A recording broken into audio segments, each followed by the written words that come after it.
Awesome. Thank you very much, Victor. My name is Clement Esene, and I'm the co-founder of an organization called BIPOC Foundation out in Lethbridge, Alberta, headquartered out here, doing some good work within the Black entrepreneurship ecosystem, serving our community and making sure that we are focusing on economic empowerment, financial inclusion, and representation within our community. We want to begin this session right away here by acknowledging the original stewards of the various lands we are on. We also acknowledge our ancestors. We acknowledge all those who toiled without compassion or compensation. We acknowledge all the elders and community stewards whose shoulders we now stand on as we build, share, and learn together for our collective liberation and sovereignty. We have a remarkable panel here today, and we will just go right on to the business of the day. We will go straight to introducing the panelists. We will allow the panelists to introduce themselves, starting with Nerissa, then Clavia, then Alfred, then Ryan, and then Ross. Sister Nerissa, please go ahead. Hi, good day, everyone. My name is Nerissa Allen. I'm the president of the Black Business Association of BC, and I'm really, really pleased to be here. Thanks for having me. Good afternoon, everyone. My name is Clavia Ali.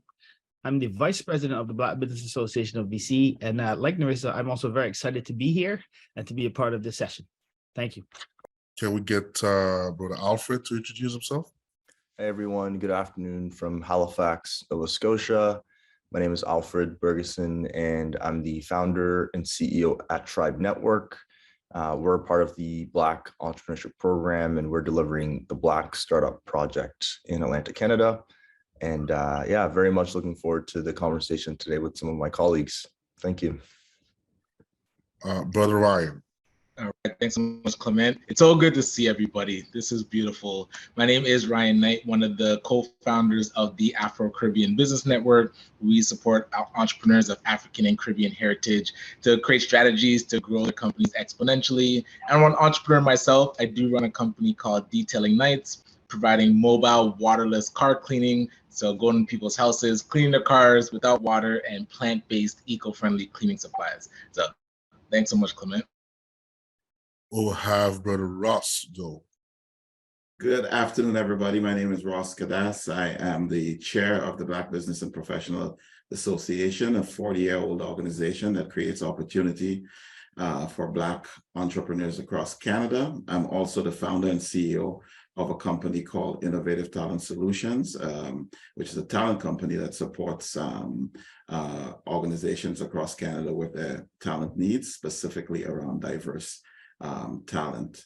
It's a pleasure to be here, and I want to put in a plug for Ryan. Detailing Nights, they do a fantastic job. So please support them if you need your car cleaned. Thank you, Brother Ross. We do have our remarkable sister here as well, Sister Julissa. Please, we invite you to introduce yourself. Greetings, everyone. Good afternoon. My name is Julissa Brown. I am the executive director of the Table of Impact Investment Practitioners. But one thing that some of us in this world might not know is that I started as an entrepreneur. I actually am the co-founder and president of House of Nine Sorority, and wear many other entrepreneurial hats in between, like many of us. Thank you, Sister Julissa. We're just going to go right into the panel here. And I'm going to start with you, Sister Julissa. The first question here says, who are some of the most inspiring Black entrepreneurs in Canada you see innovating and amplifying our innate genius as a people?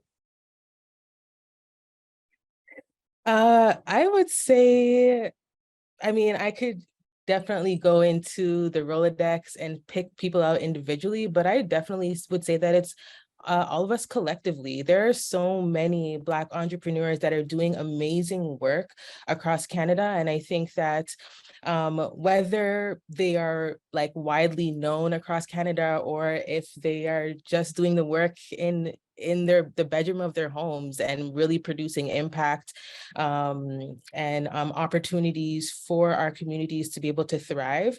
Those are the people that really inspire me, because regardless of how they might be viewed by the rest of the world and society, they're still grinding and making it happen for themselves and for their families. So I would say each of us in here. Brother Ross, you want to contribute to that?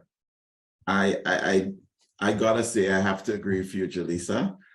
There are so many entrepreneurs, and as we all know on this call, people who look like us opt out of corporate Canada and start our own businesses to build generational wealth, right? And you look at, from the people that we all know, the West Halls of the world that have their stories, right down to people that are like Tosin out in New Brunswick, and a number of different folks just trying to grind as well.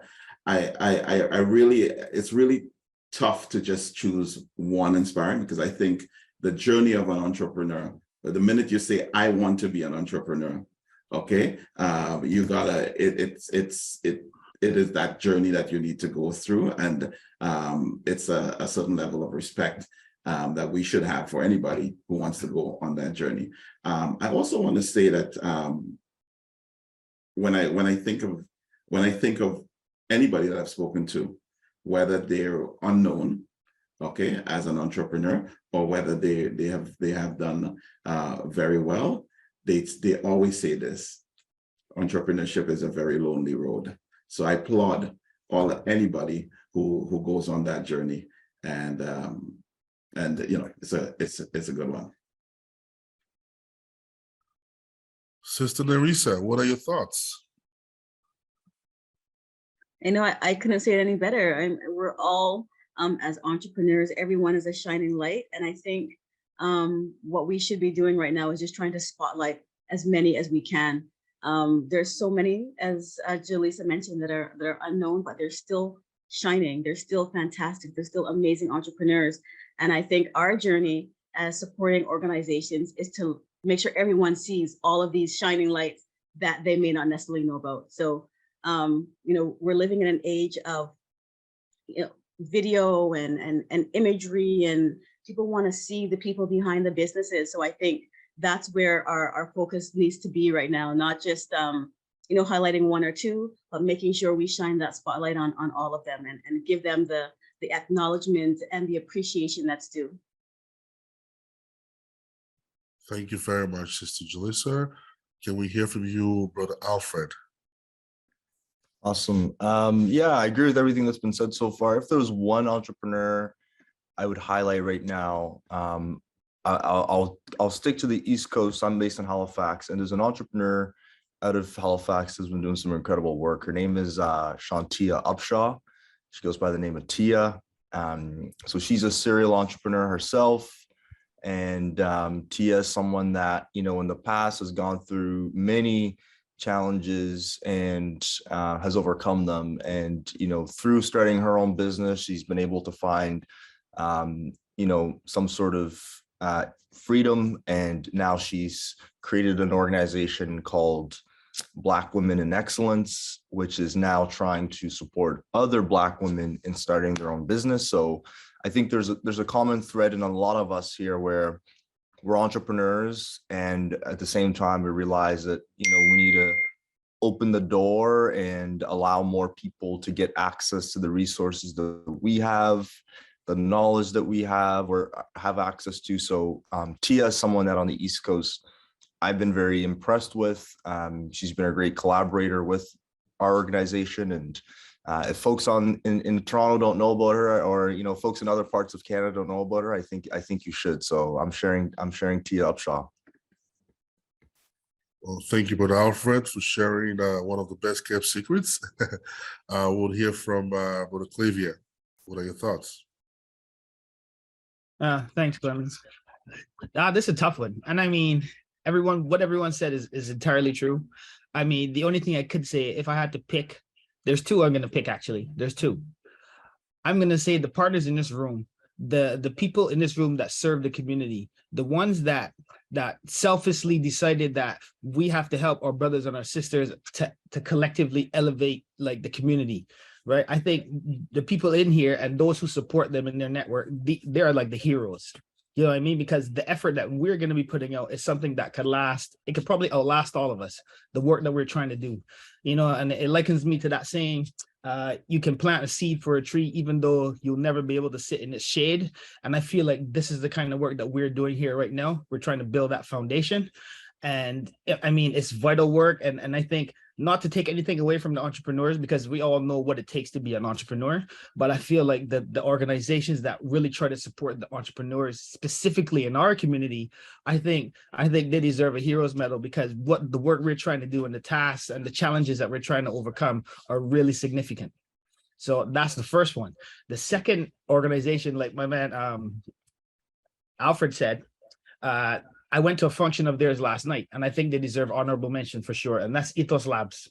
And it's headed by a wonderful lady. Her name is Antonia. And I think the work that she's doing, especially with our youth, and youth is a focus of mine, because we need to equip the next generation with the tools to progress and to continue the movement that we're building right here. So Ethos Labs, they're a tech teaching company, and they teach kids skills to be able to maneuver and to become, I guess, kings and queens in the tech space. And it was really heartwarming to go to their function last night, the Innovation Summit, and to see some of the things that they're involving our kids with mentally, with technology, with electronics, with creation and design. And I think like things like this and projects like this are definitely something that as a community group, whether it's a support organization, an entrepreneur, but just as a Black community, we need to instill these skills in our youth. And so those, you know, apart from us, tech companies, people in that space that are trying to inspire our youth to take advantage of technology and to use it to benefit our people, I consider those like the stars right now. Thank you very much, Brother Clavia. We're just going to go straight to our next question for our panelists. In your lived experiences, working as entrepreneurs, what are some of the best practices that you feel are essential to scale a business? We're going to start out by hearing from Sister Nerissa on this one. Starting out a business. So, you know, I had this question at a session I was at earlier this week, and I'm going to have to revert back to the same answers. It's getting the help and asking for the support you need from the start. Don't wait. I know that we have a lot of pride in the Black community, and we don't necessarily ask for the help that we need, but it's crucial to get, you know, accounting and bookkeeping support and have those consultations before you start, so that you start off on the right foot. It's crucial to have discussions with lawyers to ensure that you're setting up your business properly so that you're starting off on the right foot. And I think if you're not sure where to go, then support organizations such as ours, such as Black Chamber, such as Tribe Network, Setsi, Afro-Caribbean Business Network. All of these organizations have the connections that you need, so that they can refer you to the support pieces to help you start your business on the right foot. It's so crucial, and it's going to save you a lot of time, a lot of headache, a lot of mistakes that have already been made by many of us, just by doing that, by raising your hand and saying, I want to start, and I have an idea. I don't know where to begin, and we can help you with that journey. So I think that would be my advice. Okay, thank you very much, Sister Nerissa. Can we hear from you, Brother Ross? Yes, great question. So the first thing I'd say is have a roadmap, and your roadmap, your business plan. Understand what that roadmap looks like. And like Sister Nerissa said, lots of organizations, including the BBPA, will have programs that can help you with that. The second thing I'd say is know what you're good at. Okay, and know what you're not good at, right? And what you're not good at, get support for it. So when we start as an entrepreneur, we always tend to focus. I think we're good at everything, all aspects of the business. And if I look at my journey, there's certain things that I wasn't good at. So I got somebody to do it for me. either through partnership or I paid for the service. The third thing I would say is from day one, find a mentor, find a coach. There is nothing more valuable than having somebody who's gone through that journey before to just listen to your challenges and guide you through that space. And I always say to entrepreneurs, it doesn't necessarily, it would be great to have somebody from our community, but it doesn't have to be somebody from our community. Find a mentor or a coach who can guide you through that journey. And from a scale-up standpoint, which we have a lot of challenge in our community, be ready and show up. Okay. There's a meeting, there's a networking session, there's an opportunity. Show up and be ready to present. So this is my advice. Remarkable. Thank you, Brother Ross.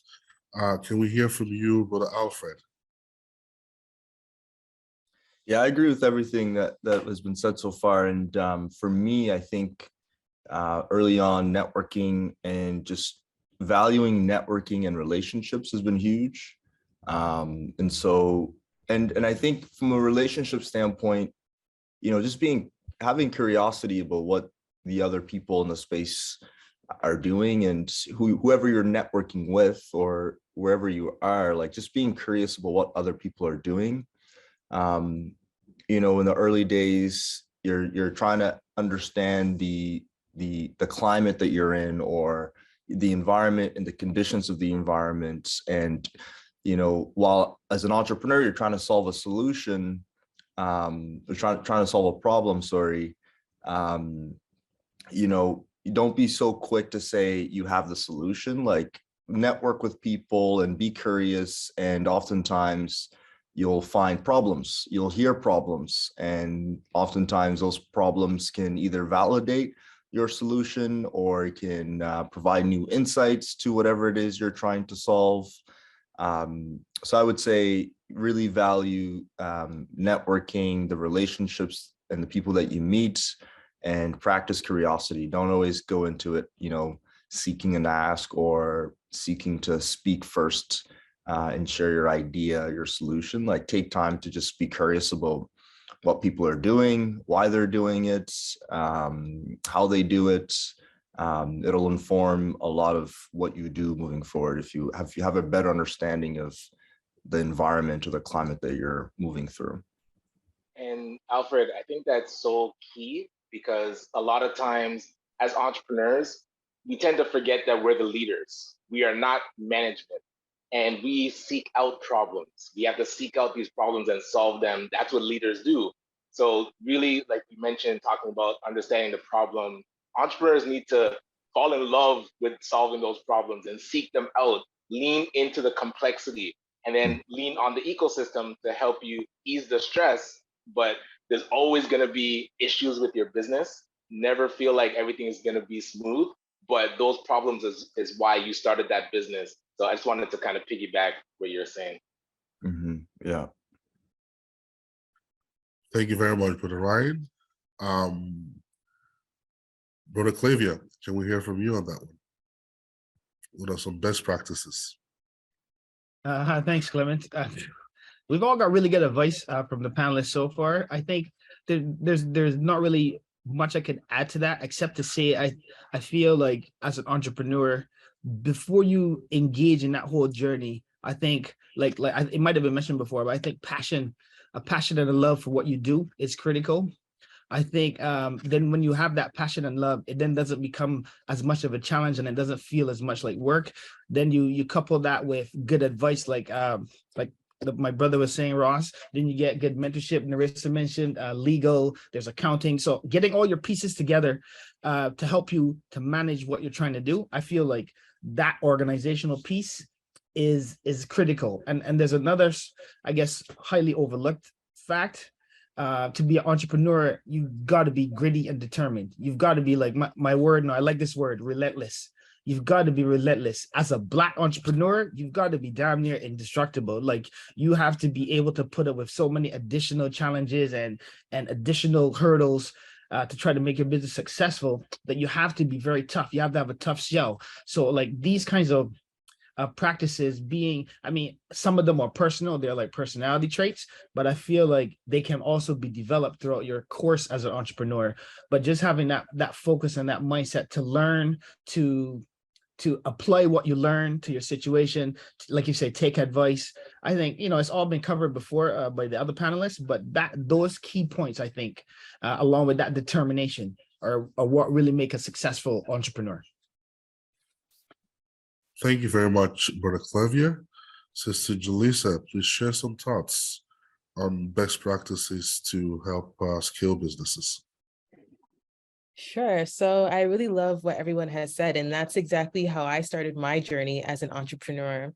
The very first thing I did was get a mentor, because that mentor then became like this example for me to sort of like replicate and see like what are the best ways to go about things, and also of course have a sounding board to bounce some of my ideas off of. The second thing I did was networking, as Alfred said. When I started, so my very first business out of the 9 to 5, well, within the 9 to 5, because it started as the side hustle, was I started my first business as a confidence coach. And I decided that I was going to be the #1 confidence coach in the GTA. And the way that I was going to do that was I was going to network every weekend. I literally networked every single weekend. If I were to count the amount of cards that I received that year, it was like over 250 business cards. The important thing about networking, though, is not just, going to the networking events, getting these business cards, but how can I further those relationships, just as Alfred said. So I won't go any further with that.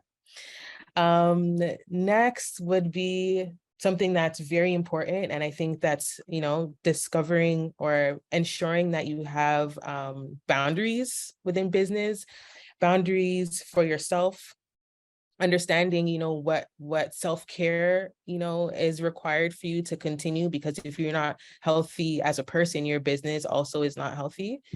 I would also say in terms of like scaling, building a strong team is very important, because there's only so far that you can go without having a team to support in building. And the last thing I'll say is, put in your hours. Just like the way that, some folks might work and put in their hours for their 9 to 5, you need to put those hours in while building your business as an entrepreneur. And, that could be a number of things, but I think that, in addition to coming to sessions like this, or, going to workshops and things that are led by Setsi or the BUPA or ACBN, as entrepreneurs, we all need to put in our hours and do our own research. Right? We can't just rely on, hey, BBPA said that I should do XYZ. It can't stop there. Like, you need to continue to do your own research in order to be able to implement, things well for yourself within your own business. Yeah. Amazing. Thank you very much, Sister Julissa. We're going to go to Brother Ryan. As it relates to structural racism, anti-Black racism, and systemic discrimination, have there been any instances where the aforementioned barriers have impacted your business or entrepreneurship journey? I'll tell you a quick story. As I'm running Detail Ignite, one thing that happened more often than I thought it would is when I'm in the field working on a car and I'll be with a colleague, maybe a youth that I'm training, and people come up to the car, they're seeing detailers work, and they'll go to my white youth that I'm training, asking them if they own the business and asking them about the car, and then they have to point to me and be like, oh no, actually the owner's over there. So I've grown up in Brampton, born in Canada. These are things that we definitely adapt to, and we know how to not let it piss us off, but you kind of take note and you're like, yeah, this person, you can see their mindset. And the fact that people are always shocked that you're a business owner, that's a stereotype that as I started ACBN with about 6 other entrepreneurs, we had that mission to change the stereotype of Black entrepreneurs, so that when you see a Black person walking down the street, your instinct, your initial thought is that that might be an entrepreneur.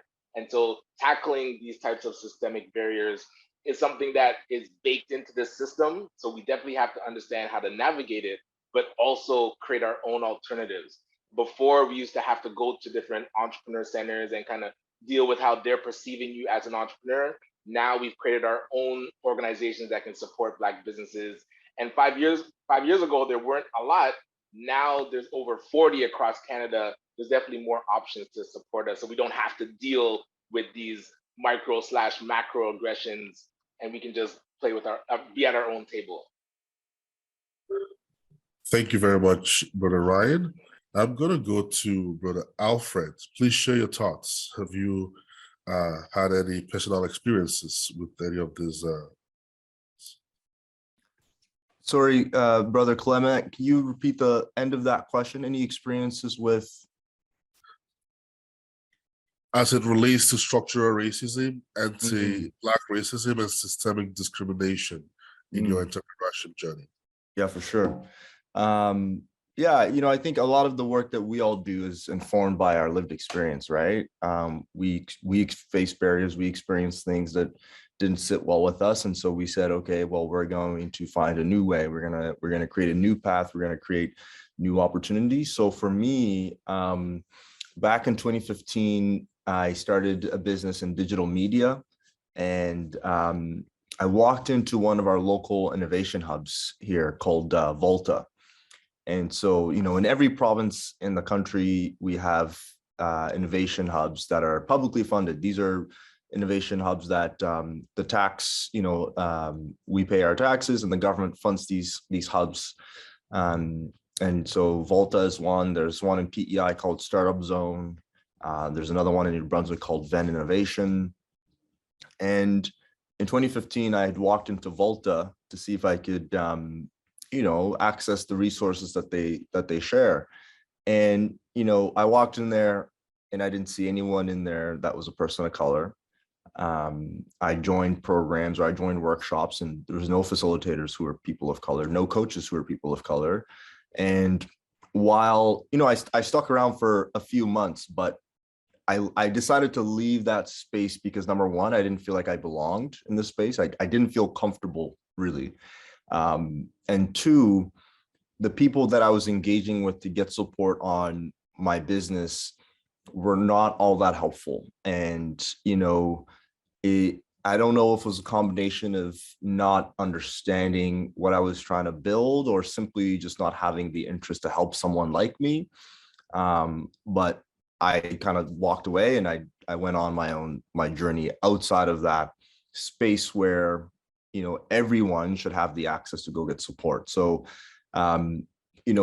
looking at that institution, that's clearly an institution that has barriers in terms of hiring diverse talent, or, sourcing coaches and facilitators that could support diverse communities. So that was an experience that, for me, kind of, just rubbed me the wrong way. And I said, you know what, I'm not even going to spend any more time in this space. I'm going to go find my tribe. And years later, in working with the Senate and in working on the Inclusive Entrepreneurship Research Project, which I'll put a link in the chat to in a minute here, that's when I realized, like, my experience at the Innovation Hub is other Black entrepreneurs in Canada can relate to it, and they can relate to it not just in innovation hubs, but they can relate to it in banks, in financial institutions, and in other service providers they engage with, not always being helpful or willing to support them on their entrepreneurship journey. Thank you very much, Brother Alfred. We're going to go to Sister Jaleesa. Do you want to share some thoughts? Yeah, absolutely. I will never forget the first time I was invited into a social finance meeting. I was invited by Brother Victor, and I had arrived like just a few minutes before him. And when I had walked into the room, of course, I was the only person of color, much less Black woman. And I remember all heads turned to me, like, what is she doing here? Like that was the energy that was put out to me. And I really, in that moment, had to really just know my worth and understand within myself, like I bring value, whether you recognize that or not, just looking at my face, like I bring value, understanding that, and then following it up by actually bringing value and, being confident in, the experience that you bring to the table. To continue, the work that I do now, I'm really surrounded by, what's known to be the old boys club, where it's a lot of older white men in the space. And so, through the application process and as I was being reviewed and, offered this position, basically I was told to, give the salary I was expecting. And I got pushback and received like a lower offer. And when I asked the reason why, they said that it was because this is the first time that I would be seen as with this position of executive director. And I could not accept that. Like I had to push back again and say, well, it might not say executive director on my resume already, but on my resume, I also have not written that I come with, the experience and the lessons that my great-great-grandmothers have provided me with, because, they have already been, journeying through the complicated situations that you're still trying to figure out. That's also not on my resume. Just like executive director isn't there. So again, you really do have to know your worth, know the value that you bring to the table, and don't be afraid to exercise that. And trust me, they will be very surprised that, the young Black woman that they try to discount, or whoever you are and identify as, that they try to discount, is able to offer and bring so much more to the table than they even, first considered. Thank you very much for your remarkable leadership, Sister Julissa. We're going to go to Brother Clavier. Can you share your thoughts on that question? Hey, thanks, Clemens. This is a tough one because I can think of a few instances. I mean, since I've come to Canada mostly, this is an easy one. My career path is I'm an RMT. I'm a registered massage therapist, and I have been for like over 15 years. So being a Black guy in that field presents a certain, a few unique challenges. Firstly, there is the male challenge. Being a male in is a very female dominated kind of industry. And so you have to deal with that sexist kind of thing. Not to say that it's a challenge, it's a problem or a hurdle, but to say there's occasional challenges with that. And then also dealing with the fact that I'm a Black guy in a predominantly white/Indian area, having to try to market the clients, to try to get clients to come in and that kind of thing. And so I remember one particular client, and some of them are very funny. Over the years, there've been a few funny instances.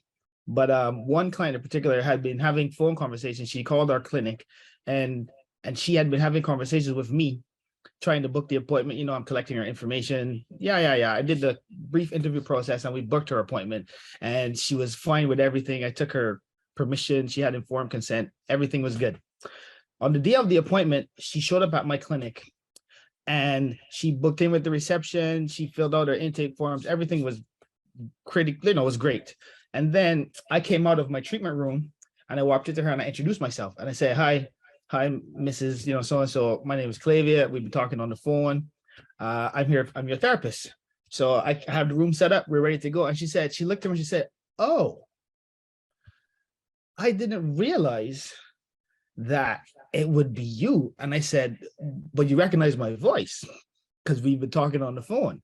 She said, yeah, but I didn't, I didn't think that it was you. And I left it right there because I knew if I continued the conversation, I'd probably get a little heated. So I left it right there, and I said, so let me just find out, are you comfortable to continue with the appointment, or would you rather reschedule with another therapist?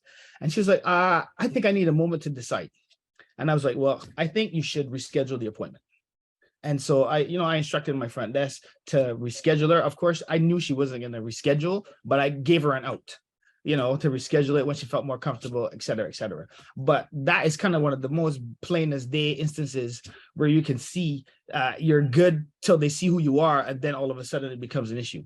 Right. And you know, that's just a minor thing. It's never stopped me from being successful at my career. You know, as a matter of fact, like I've broken, I think, all of the stereotypes regarding Black guys with dreads in a profession such as mine. So it's a challenge. You know, it's one of those things you got to deal with, but whatever, you suck it up and you keep it moving. But yeah, that's it. Thank you very much, Brother Clavia, for your continuous leadership in the community. We want to go to Brother Ross. Can you please share your thoughts? You know, I'm sitting here listening to all the stories, and you know, there's one thing to be said, that you know, all of our experiences are similar. I work in an industry. I've been in the recruitment industry for over 25 years now, and there are very few boardrooms that I walk into where there's another Black person. There are very few sales presentations that I make to somebody that looks like me. And so I've been through the gamut of, we just don't think we're ready to move forward.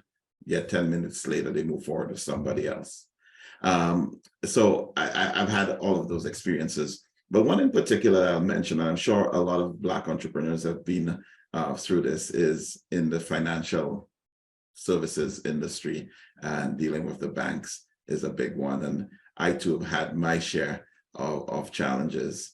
You know, walking into the bank, sending all my documentation, and walking into the bank to defend the basis for getting a loan, and the bank manager or the bank rep says, you know what, I don't think, you know, I think we need some more information. I don't think we need more detail before I can take this up the ladder. And the minute you say, okay, can I speak to your manager? The whole tone changes. And he says, oh, let me look at this. Yes, you do. Looks like you do have what it takes. All right. It looks like, yeah. Okay. So I'll send it. Or you say, can I speak to your manager? Or you say, I'll take my chances. Send it to underwriting. Okay. I'll take my chances there. And I think, you know, for us as Black people, that first step in the banking system, where that person is making that determination, is always a challenge. When it goes to underwriting, they don't know if you're Black, white, Indian, Chinese. They just see the file as a file. So knowing that and being armed with that, I always use send it up, or I use can I see a manager? And then in this example, I spoke to the manager and I said, tell me what I need here that I don't have. Tell me where we're going wrong. And I'd like you to look at our account and our history, okay, and see where we are. And you know what? They do. And I think it was Sister Jalissa that said, you have to act with confidence. You have to know what you know. And that comes from doing your research, a really understanding. That's from doing the training that some of our organizations offer, like the BBPA BSL project training program, and really understanding how the financial services work, or how the area, whether it be for a job, how that organization works, and doing your research so that you're prepared, because we will face this every day until we don't face it again. So it's important that we know what we know when we face these challenges. And I'm so sorry to interrupt, but Ross, if I can just amplify your words, because the Black community, the Black business community, they hear so much about these loan programs that are out there, and we have to know how to push back. Even though the doors are open, what Ross is talking about is putting pressure on anybody that is using the Black community to get PR. And we see the banks, they launch programs, yet a lot of people are still getting declined. So reach out to us, reach out to BBPA, and reach out to ACBN, or whichever organization is nearby to say, this is my experience as I'm going to the bank trying to go and get capital, because we can bring that firepower. Like Ross said, when you ask to see that manager, or you let it get to underwriting and let them tell you no. Don't let the gatekeeper tell you no. It's really important because a lot of money is supposed to be flowing and we're not seeing it flow at the rate that it should be. We can help you put pressure. So I appreciate you, Ross, for mentioning that, because that's the big key. Every research that has been said is Black entrepreneurs have trouble getting capital. So let's put some pressure. Thank you very much for chiming in there, Brother Ryan. We're going to go to Sister Nerissa. As we celebrate Black History Month, what would be the call to action, for Black entrepreneurs across Canada? I think that, and I'm gonna just tag along a little bit on what Jaleesa said, is know your worth, because I'm seeing that what we spoke about just now, what all of the leaders just spoke about, the microaggression that they've dealt with over the years, I feel like it's taking a toll on our confidence. And I'm seeing it even with how we have a retail store right now in Vancouver, and we showcase and sell products from members across the community and the Black business community. And what I'm noticing is that most of them are undervaluing even the pricing of their products. And it seems as though they don't think that they're able to ask and request a fair price for their products. And I'm not sure if this is just a piece of, being constantly hit with these micro and macro aggressions over and over all the time, where they don't think that they can ask the price that's really due to them. And I think what I would say to entrepreneurs is, you have to know your value and you have to stand firm in it. And who appreciates that will buy your product. They will take a part of your service. But if you don't stand firm in your light, if you don't stand firm in in the confidence you have in the excellence of your product or service, no one is going to do it for you. And I think that if you want to have a sustainable business, you have to take that into account. We can't have products and services that are undervalued. You have to know the value of your product. You have to know the value of your service, and you have to stand firm in that. And that needs to be reflected in your pricing. It needs to be reflected in your messaging, in your storytelling, in the messaging of your product to the public. It has to be reflected in your essence as an entrepreneur in order to progress. So I think that is one of the main things that I think that entrepreneurs should take from Black History Month is, looking back at all the work that's been done by our ancestors, by those that have come before us to put us in this place today, that we should be taking that as an opportunity to be proud of where we come from and know your worth, and therefore make sure it's reflected in your business and your pricing and your model, your service model, and everything you do as an entrepreneur. Thank you very much for your remarkable leadership, Sister Nerissa. We're going to go with Brother Alfred. Call to action for Black entrepreneurs across Canada. Call to action. One thing that we are learning from our programming here on the East Coast is like creating spaces where the peer mentorship can also take place, right? So when entrepreneurs can mentor each other,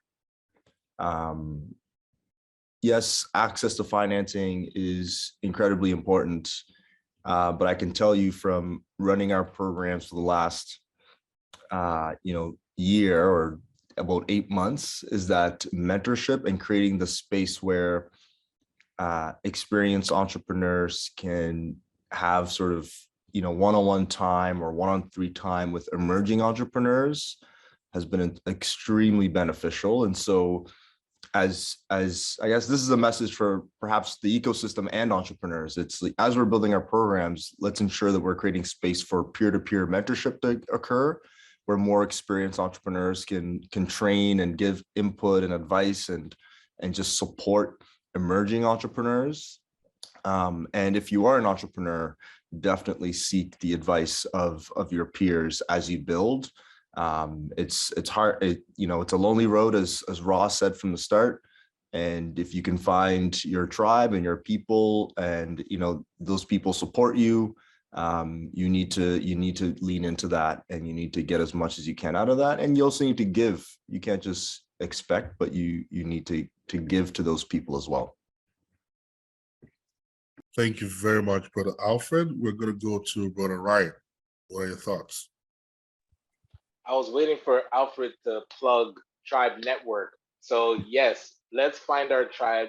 And Alfred, I did want to follow up with you about the Black entrepreneurship ecosystem, having our tribe on the Tribe Network, because the call to action is really to do more of this, talking with each other, sharing notes, understanding what each partner is doing so that we can serve our entrepreneurs better. And the call to action for our entrepreneurs, our Black entrepreneurs in our community, is when you see, and if you know me, I post about a lot of events, things that are happening. I try to keep people informed. But if there are things that are not happening, that you need for your business, reach out to ACBN, BBABC, BBPA, whichever acronym you love, but reach out to us, because we need to know what you need for your business. And a lot of times internally, we won't know your experience. So don't feel like what we're putting out is the be all end all. It's customizable. And that was one thing when we did the Black labor market assessment for Black entrepreneurs, is finding out through data and research that some of the programs that we were doing needed to be adjusted. So nothing is set in stone. My call to action is put pressure on us as organizations, and we have the mandate to support your business. Make sure that we're actually supporting your business, and feel free to ask. And hey, I've gotten those WhatsApp messages saying like, hey, when are you gonna cover creating line sheets? And I had no idea what a line sheet was. And it was actually my wife that was asking me. So this is where having entrepreneurs around us, we can like push each other to do better. So definitely put pressure. Thank you very much, Brother Ryan. We're going to go to Brother Ross. What are your thoughts? Yes, I'll put it this way: be all in. Take advantage of the programs and the services that are available through the ecosystem, whether it be for the BBPA Bates program or programs from ACBM and other organizations. Know your industry, know the service or the product that you offer well enough that you give the business community and your customers no choice but to support you. Be the best at what you do. Amazing, succinct. We're going to go to Sister Jaleesa. My call to action is for us as a community to go back to or go forward in operating as family. When we operate as family together, we don't no longer see each other as competition. We don't see each other as threats. We see each other as family. And what do you do with family? You love them, right? You encourage your family members. When your family member is feeling down or unconfident about something, you provide them with that encouragement so that they can put their best foot forward. With your family, you share food, you share intellectual property, you share opportunities. If there's an opportunity that comes across my table that maybe doesn't fit, I'm going to say, hey, bro, sis, there's this opportunity. This is for you. Go for that. I'm going to encourage you to go for that because you're family. With family, I'm going to back you up. If there's any situation where you need backup, yeah, we do need to squat up and roll up sometimes, all the time, as family. As family, you're also not afraid to correct each other, give each other, that constructive criticism, like, hey, brother, sister, maybe, this could have been a better way of addressing or doing, and also lastly, as family, you champion each other. When my when my family members are not in the room, I'm going to maybe speak up on their behalf, say, hey, say for example, I'm in a conversation, or I have a relationship with an investor or a mentor, or, just a great opportunity. I'm going to say, hey, yeah, guess what? My brother or my sister does this great thing. I'm going to champion behind whatever the things that they do. So yeah, my call to action really goes back to, the elements of family. And if we look at, our ancestors, if we even look at other cultures and communities, you see that they're really tight knit. And, us being tight knit as a family is what's going to bring us further. Wow, wow, wow. Thank you very much, Sister Jalisa. I'm just going to throw in, don't stop. Keep doing what you're doing as entrepreneurs. I'm just going to throw that in. I would like to, continue. We would like to keep going, but in the true fashion of Black excellence, we'd like to win within 45 minutes to an hour. And because of that, we would like to end this session exactly the way we began. We've had amazing thoughts today. Take them back, go and marinate on them and implement them in your businesses. I would like to end the session the way we began, by acknowledging the original stewards of the various lands we are on. We also acknowledge our ancestors. We acknowledge all those who toiled without compassion or compensation. We acknowledge all the elders and community stewards whose shoulders we stand on, and as we build, share, and learn together for our collective liberation and sovereignty. Thank you very much for coming here today. We appreciate you. We want to say enjoy the rest of your day. We'll look forward to